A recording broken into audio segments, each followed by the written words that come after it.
Amanda, and this is Danielle. We are from Jewett School of the Arts and are part of the JSA TV program. We are so excited to have this amazing opportunity to be interviewing our Superintendent Mr. Heid. Thank you for taking your time out of your day to be here with us. Thank you, ladies. Good afternoon. Okay, where are you from? So I was born and raised in Miami, Florida, and graduated high school from Southwest Miami Senior High, go Eagles, and then went on to University of South Florida for college and earned my biology degree and my secondary education degree. I fell in love with education, and then subsequently started teaching in Sarasota County, after I married my wife. What do you like to do in your free time? So I have a teenager who's a freshman in high school, so a lot of my free time is spent supporting him in his interests, whether it's sports. My son plays multiple sports: football, golf, basketball. And then golf, I think, are his two favorites right now. And then outside of that, I love to fish. I do a lot of saltwater fishing, and then I spend time with my family. I like fishing too. Yeah, me too. What made you want to become a superintendent? Actually, I never initially wanted to be a superintendent. I started out teaching, like I shared, in Sarasota County with you ladies before this interview. And then, I was just very lucky that situations always kind of came to me and opportunities presented themselves. And that's one thing I would always remind you all of, and any other student is, if you love what you do and you're good at what you do, opportunities will always come to you. You don't have to chase them. And I was very fortunate, became a building assistant principal, then a building principal. Loved that. I miss being a middle school principal very much. And after several years, just kind of progressed. And then you get to a point, I think, where you're doing all the work of a superintendent. And I just said, that's kind of the last thing to check off career-wise that I had an interest in. And opportunity presented itself, so I went north to Illinois for the last 7 years where I was a superintendent. And now I'm coming back to Polk County. So what is the best and worst thing about being a superintendent? The best thing, quite honestly, is, and I know a lot of people are just getting to know me, I am all about you, about our kids. I'm a true advocate for public education, and I will continue to fight and support students first, staff second, and our community comes third. And that's who I am. That's what I do. I have a passion about what we do. And so I enjoy every aspect of it. Like moments like right now where I get to interact with you two and know that others are going to get to hear this message.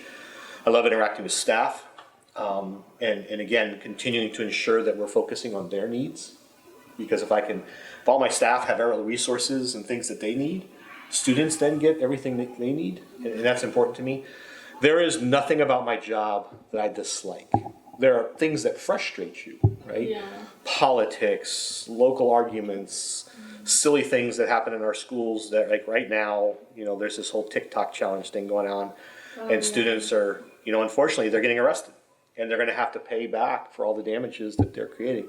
Those are frustrations, but there is nothing about my job. I love everything I do every day. What impact do you want to have on our district, and what are your goals for us? So it's a great question, and I'm going to answer it the best way I can. My goals is that our school district continues to improve. We are growing very fast as a community. We are the second fastest growing county in the entire nation. That's how many people are moving here. And I want to keep pace with that. So my objectives and my focus for all of you is that you get a well-rounded educational experience, and that when you walk across the stage and graduate, that diploma means something, that everyone is competing for you to come to their school, to go to work for them, those types of opportunities. That's my goal for you. The second part of your question, quite honestly, is more relevant to you. And what you need. And so I consider myself a servant leader, right? I'm here to support your needs. And we just launched this week interviews and meetings across the county in different communities where I'm asking people to give us feedback. What do they want to see in a Polk County high school graduate? You're going to get a chance as students to answer that same survey and give us feedback. What do you want? And then my job is to fulfill that need. So it's not that your superintendent should ever come in and decide what's best for you. It should be a collaborative conversation, and I should be really listening to you. Because for a very long time, you as students have really been, and I've used this, I don't want to overuse this phrase, but I'm gonna share it here. You've been passengers in education. You kind of follow what we tell you to do. And really what I want to do is help make that shift so that you all are more excited about school because you're getting to do things that you're interested in doing. So it's a balance that we have to strike. But thank you, good question. So how can students reach out to you if they want to? Oh, so students can tag me on Twitter. Staff do, community members do. I'm active on there to the extent that I can. They should absolutely take the opportunity, if they see me, to say hello, to talk with me. I met a student just yesterday. She's working at one of the local racetrack stores. I stopped to grab a snack on the way home. And she said, oh, you work for Polk County Public Schools. And she goes, I have a question. And I said, well, what's your question? And so she talked to me. She wanted to know more about college scholarships and where she could get information about that. So I gave her my email address and said, email me and we'll get you we'll get the counselor to reach out to you and get you a list. So I think students just need to understand, as we were talking before the interview, that I am approachable. I'm here for you. You're not here for me. And so I want to hear from you. I want you guys to interact with me. So email me, make phone calls. I want to hear what you're excited about. I want to hear what you're frustrated about. And then I will do my best to address those issues. And so if I'm out in public with my family, I hope that students will stop and say hello. If I'm at school events, I hope students will stop and say hello. I really go out of my way to try and interact with students as much as I can. Okay. Do you have any artistic abilities? So actually, I started out as an architecture major. Oh, wow. I fell in love with architecture in high school. I had an amazing teacher who got me really excited. It started out not as architecture, it started out as 2D and 3D drawings. And we were learning how to draw engineering type drawings and specs. And I loved it. And I fell in love with it. And I started in high school. I took architecture all 4 years of high school because when I was in school, it was junior high. It was junior high. So I had 3 years in high school of architecture. And then I started to study it in college. And then I got more interested in the sciences. So I've done a lot of drawings there. I sketch a lot. I don't know, would I consider myself talented? No, but I enjoy it. Oh, that's cool. Why do middle and elementary schools have uniforms but high schools do not?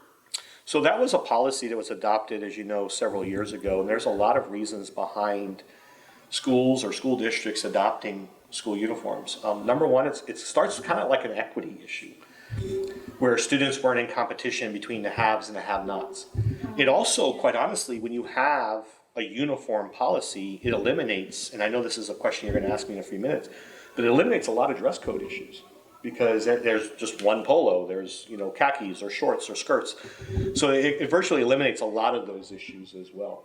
And there are some safety reasons. It's also easier to help identify students. If we were to ever have an emergency on campus, we can spot you, and we can take care of you. So there's a lot of comprehensive reasons why we have a uniform. There's not one singular reason. Families have also shared repeatedly that it's actually more cost efficient. A lot of parents are frustrated that they go out every year and do back to school shopping, and that's expensive. Yeah. You can spend, on your fit, right? You can spend $300 to $500, shoes included, and then all of a sudden you go to school, and after a while, it's all wore out, right? So school uniforms are a much cheaper alternative to that. And for many of our families, they find it to be very cost efficient. Interestingly enough, if you look at our county, 51% of our students are minority students. The overwhelming majority of our students right now are either Hispanic or African American students. For many of us, and I shared before this interview, I shared here, I'm Colombian American. And many people from South and Latin America are very much accustomed to the school systems having uniforms. And so there's a cultural aspect in there that's interesting as well. I don't think that was part of why Polk County adopted it, but you do see other counties adopting it for that reason. There's a comfort with it, a familiarity with it, because many of our parents who come from those countries grew up with those types of dress codes as well. Okay. But I don't know why high schools don't. I think high schools, I don't know why it wasn't optional. I think part of that too, if I had to guess at the reason, it's probably because they've reached a point in their lives where we're trying to let students make more independent decisions. And really, and you all know this, right? Because you can look around your campus and when you're out with friends outside, the way you dress reflects your personality. So I think we're letting students let that personality come out in high school and let them be more reflective of who they are as people, as young adults. Yeah, so why do we have to wear, our school badges and IDs? Safety. First and foremost, it's always about safety. That, God forbid, we have to close a school, not only for an act of violence. If this school lost water for more than a few hours, we have to relocate you. And we don't want to run the risk of not being able to know who's where. And so we can quickly scan your badges, we can capture that information, we know who's where, who's supposed to be where, and we know who's who, so we don't mix students as well. In emergencies, if there were an emergency where you all had to get off campus very quickly, it allows us to reunify students. If parents, there's a whole process we go through and we're trained on that if a school had to be closed and we had to bus you to another location in an emergency, there's an entire process that we go through to make sure that when a parent or a guardian picks you up, that we get the right student to the right family. Like, I have a very unique name, Heid, but there are other last names that are very familiar and very common, I should say. Smith, right? You have Garcias, you have Rodriguez's. I mean, you have all these different last names that are very similar, and so we need to make sure sometimes we use your photo and we look at the computer to make sure we have the right student, and we also check your student ID number. The last reason, and really more importantly, another reason to justify IDs is we can use it for food service, so you don't have to remember a PIN number, because PIN numbers become an issue, because if, let's say, you go into the cafeteria and you have to enter a number to buy your lunch. If someone were to see that number, it's like your parents, us with adults with debit cards, they always tell you cover the number so that somebody else doesn't steal that information from you. And we don't want somebody getting access to your lunch account. And so you can scan using your IDs. And then we also put information on the back of your badges. Your school will actually start handing out stickers now for the back of your ID badges that will give you phone numbers you can call in an emergency and those types of things. So. That's cool. Why can't students wear hats, bandanas, or hoods? So students can wear hats or bandanas for religious there are medical exemptions and religious exemptions. Outside of that, it has always been a safety issue. Because, and there were videos back in the day when school violence incidents were very new, that there were concerns about wearing hoods, concerns about wearing big baggy clothing, because they could easily conceal or hide issues or weapons. And so that's our primary concern. Okay. So why do we always have to have our Crocs like on sports mode, where we have to have the strap on the front? My son says it all the time, because he puts the strap on, he goes, oh, I'm in sport mode. Yeah. And he loves wearing Crocs. It's safety. Everything really comes back to safety. If you had to run, you can't run in Crocs not without being in sport mode. So we want to make sure that you're safe, and that if we had an emergency and we had to evacuate you, that you're not going to fall and trip or have to mess around with your shoes, when your focus should just be, let me get out of here. Yeah, that makes sense. Where do we get our funds to provide free lunches and breakfast for schools? So the federal government provides funding for students and families who fall below the federal threshold and poverty line threshold, but since COVID's been around, they've expanded that food service to really cover almost everyone. So that money comes from the federal government. Thankfully, it does not come from local taxes. That's amazing. So why are we allowed to have our phones during class? Oh, I think you know the reason why you're allowed to have phones in classes. I tell you, when they put Fortnite on phones 4 or 5 years ago, I panicked, because I was like, oh my gosh, every kid's going to be on their, they could play Call of Duty or Fortnite on their phones now. So it's really about minimizing distractions. And then there's always, I'm going to be honest with you, there's always that one case where a student records a video of something inappropriate. Teachers need to know that their classroom is a safe place for them to engage with students. And there's a lot of things that happen in classrooms that, let's be honest, if the whole video is not shown and we only showed some student posts a small snippet, it can really portray teachers and other students in the classroom in a very negative light. And then lastly, there's a right to privacy. You know, the classrooms in schools are supposed to be safe spaces. We don't have cameras in your classrooms for that very same reason. So we really want to be cautious, and phones are by and large a very significant distraction, as you all know. Why can't we chew gum during class? So gum is an issue where, and you know, and I have kind of an interesting philosophy of this. You know, I never let students eat in my science classroom when we were doing experiments and things. And gum for me, because it was a safety issue. If you're touching chemicals and then you're putting gum in your mouth without washing your hands, you could poison someone. It's also because, and I think if we were to walk outside and look at the sidewalks, students don't always throw it away. And it becomes a maintenance issue for the custodians. It's more work for them to clean up and have to scrape that off the concrete or off the bottom of the desks and things like that. So it's really a result of people not, you know, being polite and respectful enough to not do those things. And I think, and then you always have that student or those students who I don't think they do it intentionally, but then they're popping bubbles and that's distracting the class, and then they're snapping it. I mean, there's lots of little reasons why. But it's really, again, it kind of, especially in some classrooms, it's a safety issue. Food's the same way. Okay.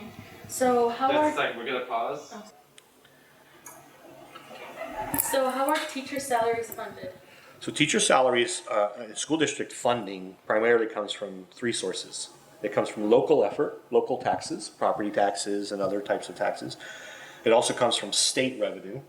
So the state of Florida collects taxes statewide and then redistributes those dollars using a formula. So depending on how much money comes from local effort, they then supplement those dollars. So there's a very detailed, they call it the red book and the green books, that outline how schools are funded. And then we receive additional funding from the federal government.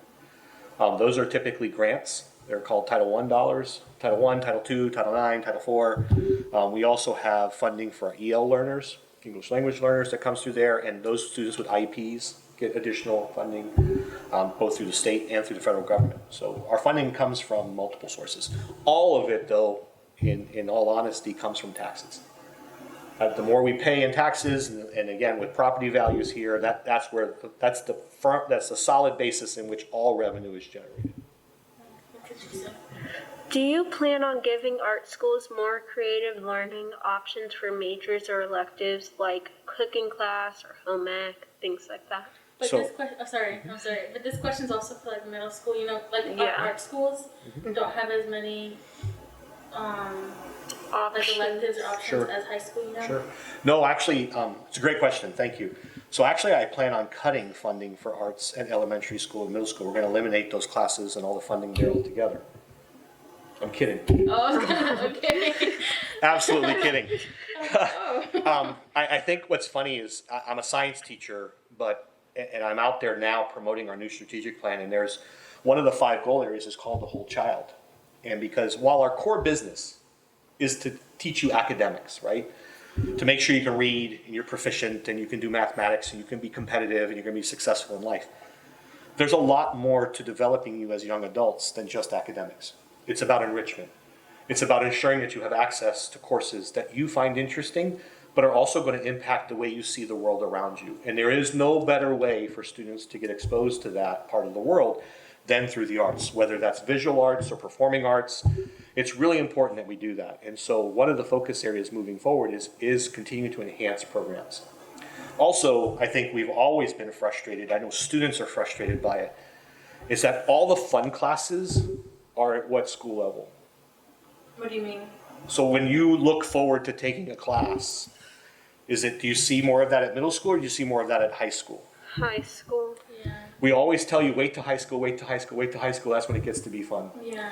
And then the problem is there's so many different programs at high school that you've never heard of and never been exposed to. So how do you make an informed decision? So to answer your question, the answer is yes. We're going to start focusing on getting those programs, whether it's on a wheel, an exploratory wheel, or some type of opportunity. And we'll discuss this as a school district with the community and also more importantly with our staff and our building administrators to make sure that there's a real plan and that you can get exposed to opportunities that you'll want to select from in the future, but the arts will absolutely be something that we will focus on. Why is our lunch only 25 minutes long? I could not answer that for you, other than that's how much time there is left in the day. If we wanted a longer lunch, we could absolutely explore the school schedule to see if there's any flexibility there. But as you know, we're asked to do a lot in a very short period of time. Yeah, So, it's okay. Why do we have homework? practice. Practice makes perfect. Whether it's, it's funny, we're in an arts classroom right now. And I joked earlier, I like sketching. But the more I sketch, the better I feel I get. And so whether it's in the arts, playing an instrument, playing a sport, or just doing a hobby that you enjoy, the more you do it, the better you get at it. Homework is the same thing. Homework is an opportunity to go home and reinforce the skills or the concepts that you were being exposed to. And some homework actually isn't a reinforcement. Some homework is, more of an introduction. I want you to read this before you come to class tomorrow so we can talk about it. So homework provides an opportunity. And I'm going to be honest with you. Right now, your job in life is to get an education. I'm sure you have chores at home. We talked about families earlier. But I'm sure there's things that your parents expect you to do when you get home. But your primary job right now is to get an education. And that's part of your job, is to do your homework. So hopefully that makes sense. Why is everything focused on testing? Well, sadly, that started 20 some odd years ago. There was a report that was done at the federal level because the United States felt that we were falling behind and we weren't competing as much with other countries. And we weren't turning out enough students with strong engineering and math backgrounds. And so they did this entire study, and a large white paper came out, and it basically pointed to the educational system and said that, we were broken. And so as a result of that, you started to see the reform initiatives coming about. And so part of that is high stakes accountability. How do we make sure that students are learning every year? We can't just assume that they're learning. We want to make sure that we prove that they're learning. And I think the philosophy, the idea behind it, is a good idea. We do need to make sure that students are learning what they should be learning every year. The biggest problem with it is the way we test, the type of tests, and the punishments that come with testing. I think we finally have realized very recently that it was the wrong way to approach things, that we became punitive. And we were talking about the arts earlier. If you're a student and you're reading below grade level, you lose your electives and have to go into a remedial course. And we're basically punishing students. And I do believe that students need to be able to read, but I think there's other ways we could approach that. And so very recently, the governor has announced that he wants to do away with the end of the year test and just rely on what you already do, the progress monitoring test, the test you take at the beginning of the year, the middle of the year, and the end of the year. And that will use that information to see how schools and students are performing. So I'm optimistic, but I'm guarded. I want to hear everything else that goes along with this proposal to make sure it's the right thing and not just the next thing. So, but that's how it all started. Yeah, that makes sense. Okay, so recently increased attention has focused on differences in the rate at which black and white students are disciplined, finding that black students are more likely to be seen as problematic and more likely to be punished than white students are for the same offense. Do you think this is a problem, and if you do, what is your plan to fix this problem? So Polk County, I will say, it has been a problem nationally. Part of it is we don't do enough cultural sensitivity or cultural responsiveness training. I'm Hispanic, right? I shared that. So when I was raised, our culture is you don't make eye contact with adults. That if you look an adult in the eye when they're speaking to you, you're being disrespectful. If you don't know that about Hispanic Latino cultures, then, and you're a teacher or you're an administrator, and you're trying to have a conversation with a student and they won't look you in the eye, and you keep saying, look me in the eyes when I'm talking to you, that can lead to conflict. Right? So we have to understand our students, we have to understand our cultures, and so there are some cultural differences. Some students respond well to redirection, other students don't. And part of this is also learning how to best address issues with children, so that we can ensure that we have a safe environment that's conducive to teaching and learning. So here in Polk County, I will say that over the last 10 years, I see the data, I've seen it, I've reviewed it. We have seen tremendous reductions in our disciplinary data, and a very large reduction in disproportionality, meaning we don't see these huge gaps between white students and Hispanic students, or white students and black students, as we did years ago. But it's still a work in progress, and we need to make that effort. According to the National Center for Education Statistics, about 21 of every 100 kids ages 12 through 18 are bullied at school. 1 in 10 students cite repeated bullying as the reason they drop out. Yet Florida public schools report a bullying rate of only 0.1%, with roughly 2 out of every 3 public schools reporting 0 cases. What is your stance on this topic? Do you believe this is a problem that needs to be fixed? I think anytime a student feels that he or she is being harassed, intimidated, picked on, it needs to be reported.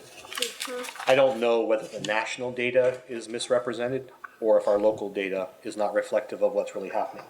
I will tell you it starts with establishing relationships in your schools between students and adults that are trusting, so that students feel like they can come forward and share these types of things if they're happening. And then we have to reinforce that trust, so that if a student does come forward, that we do our best to address it. Right? We can only fix the problems that we know about. And we really strive to make sure that our students and staff, we work on relationships and try and build that trust, so that we are told things in a timely manner. But if a student comes back and says to their, a building administrator, well, 6 months ago, Fred picked on me in the bus, that's hard to deal with because it's not current, right? It's hard to investigate, it's hard to do those things. So we really do ask students to make sure that they speak up. Find someone on campus. I don't care if it's a custodian, I don't care if it's your teachers, I don't care if it's your administrator, or the SRO. Find someone on campus that you trust and you feel comfortable with, and make sure you share those things so that we can address them. Because no one deserves to go to school and feel like it's not a safe place for them. So where do you get your information about COVID and quarantine and like the mask mandates? So we derive most of our information from the CDC and local and state health departments. We are currently in a state where there's an open dispute between the state's opinions and views on COVID and COVID data and strategies and the CDC, the Center for Disease Control. Our nation, we struggle with vaccination, which I find interesting. We've been vaccinating, required for students to be vaccinated, including staff to be vaccinated, for countless years. We have virtually eliminated diseases, polio, smallpox, and others, measles, mumps, and rubella, because you all are required to get those immunizations at a very young age. So I find it interesting that we don't necessarily embrace this vaccine as strongly as we should. So, I continue to message the benefits of the vaccine, and we have strategies here. I don't have the authority to mandate masks for students. That is a board authority. They removed that from the superintendent last year. They did it because when the previous superintendent implemented masking, this is my opinion, there was such pushback from the community because parents were frustrated by it and felt that there wasn't enough transparency and that they should have had a voice before a decision was made. So as a result, the board, and I appreciate them for taking the action they took, said, no, from now on, that type of decision specific to COVID and masks needs to come from us. And that's where it lies right now. So, but we have weekly conversations with the health department. We look at our data, we analyze our data, and we make decisions. Staff know that if I identify a school that has too many cases involving staff and students, or if there are too many cases where we know that COVID has been spread, 5 or more cases that are called linked cases, then I will actually mandate masks for that school for 2 weeks for the staff, and mandatory testing each week. The administration, the federal government just came out with new recommendations, so we're waiting to see how that applies to us, but that could result in every employee having to be vaccinated, or if they're not vaccinated, participating in weekly testing. So all precautions. I think everyone's at a point of frustration with COVID 2.5 years in or 2 years in that we want this to go away. Yeah. But the only way it's going to go away, quite honestly, is by following the procedures and the protocols. So that's a frustrating piece right now. Is for the last 2 years I've spent more time becoming an expert on COVID and COVID protocols and haven't been able to spend as much time on the areas I'm truly passionate about, which is education. So. Yeah. Do you think we are being successful in managing COVID? I do, to the extent that we can. We've put so many mitigation efforts in place we can, but unfortunately a lot of factors are beyond our control. What families decide to do outside of the boundaries of a school, we can't control. And we never have been able to control those things. The problem is right now, as I shared, Polk County right now has only a 54% vaccination rate, full vaccination rate for those 12 and up.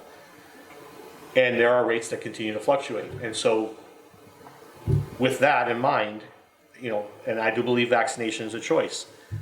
But if you choose not to be vaccinated, then you have to be respectful enough to put a mask on when you can't socially distance. We're wearing masks right now because I'm not 6 feet away from you or more. And so that's really important for us to acknowledge that, and I model the behavior. I'm fully vaccinated. My entire family's vaccinated. But my mom lives with me and she's older and I want to protect her. And my son played travel sports and he knew that the only way he could continue to play travel sports is if he chose to be vaccinated. And it didn't help him that mom and I are both have science backgrounds, so I don't know that he really had a choice to be vaccinated. But he was told if you want to play travel ball, you have to be vaccinated. And we made that decision. But I still wear a mask because I don't know who is or isn't. And that's not my business. But I want to model the behavior. I want to be respectful of others and help them feel safer in the environment as well. Okay. So we also have some questions that teachers have asked. Oh, goodness. Okay. Given the stagnant growth rate of teacher salaries and the exponential rise in cost of living due to COVID-19, what is the plan to increase teacher salaries to meet current and future inflation? So it's a good question. I think we've already started to show how we're going to address those things. We actually negotiated new salaries and new opportunities for both PEA, our teachers union. We're in the process of finalizing negotiations for paraeducators. We just gave considerable raises to the AFSCME group. That's the other side of the group. Our bus drivers, our custodians, our food service workers, those people who are in buildings and grounds and in trades, all of those people, maintenance groups. Those are the first significant raises they've gotten in a long time. But I was only able to do that because we have new property tax money coming in. So while Polk County is growing, we want to reinvest those dollars back in the classroom. 80% of our budget goes to salaries and wages, or salaries and benefits. So which is kind of interesting, but our salaries are very low, alarmingly low. And they're absolutely right to have concerns about a living wage right now. And I know we have a lot of frustrated teachers who, because the state of Florida tried to do the right thing, right? I commend the state on saying, we want to establish a new minimum salary for all teachers, right? And they did that. And they gave us some funding, gave every school district in the state of Florida funding to help elevate and bring the salaries up, $45,000 or $47,000 a year starting salary. The problem is they gave us no money to turn around and say, well, let's assume it takes 10 years for a teacher to have gotten to that pay scale here in Polk County. So if you're a 10th year teacher, because you were hired early, you're making the same amount of money as the first year teacher. And they never gave us money to help move them up. So that's why we have a lot of frustrated staff right now, and I don't blame them, but we're working on it. And what's nice about our contract, and since some staff will be watching this, hopefully what I point them to is in our new contract, it says that if our fund balance exceeds a certain percentage, that we go back to the table and we negotiate pay raises. So we intentionally put a reopener in there as a promise to our employees that if we have more money in the bank, that we will absolutely spend it on salaries. Miss Gainey wants to know, what is the top of your wish list to read? For me to read, I have 3 Sasquatch Bigfoot books that were just given to me that were actually written by one of our employees. And I am trying to get through those now. That's awesome. Thank you so much for being here. Thank and you. taking time out of your day to be here with us and answer these questions. It has been a really pleasure. appreciate Thanks. I it. hope I get a chance to come back again. Yes, thank Thank you. you. Thank you, ladies. Thank you. Okay, so. Bye, everybody.